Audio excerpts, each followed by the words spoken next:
আসসালামু আলাইকুম। আমি রায়হান আহমদ, সভাপতি প্রতিষ্ঠাতা বিশ্ব মানবাধিকার রক্ষা সংঘ। ডক্টর মোহাম্মদ ইউনূসের আমন্ত্রণে জাতিসংঘের মহাসচিব অ্যান্তোনিও গুতেরেস বাংলাদেশে আসতে পারে মার্চ মাসে, এবং আমেরিকার শীর্ষধনী, বিশ্বের শীর্ষধনী ইলন মাস্কও বাংলাদেশে আসতে পারে। ডক্টর মোহাম্মদ ইউনূস তাকে বাংলাদেশে স্টারলিংকের যে সেবা, ইন্টারনেটের সেবা খোলার জন্য আহ্বান জানিয়েছে।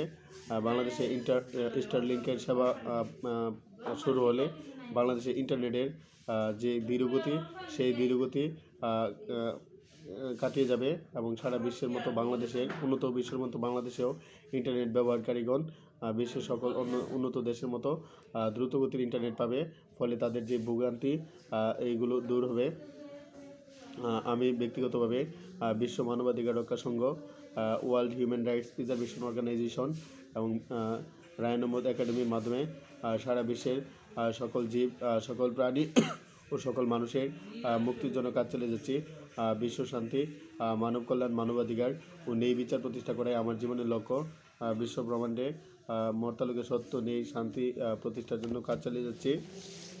এবং বাংলাদেশের টেলিভিশন চ্যানেলে, কালকে সময় টেলিভিশন, ৭১ টেলিভিশন, এখন টেলিভিশন, গ্লোবাল টেলিভিশনে দেখেছি যে বাংলাদেশে ধর্ষণ এবং নারী নির্যাতন, নারীর শ্লীলতাহানি এবং চাঁদাবাজির মতো ঘটনা ঘটছে।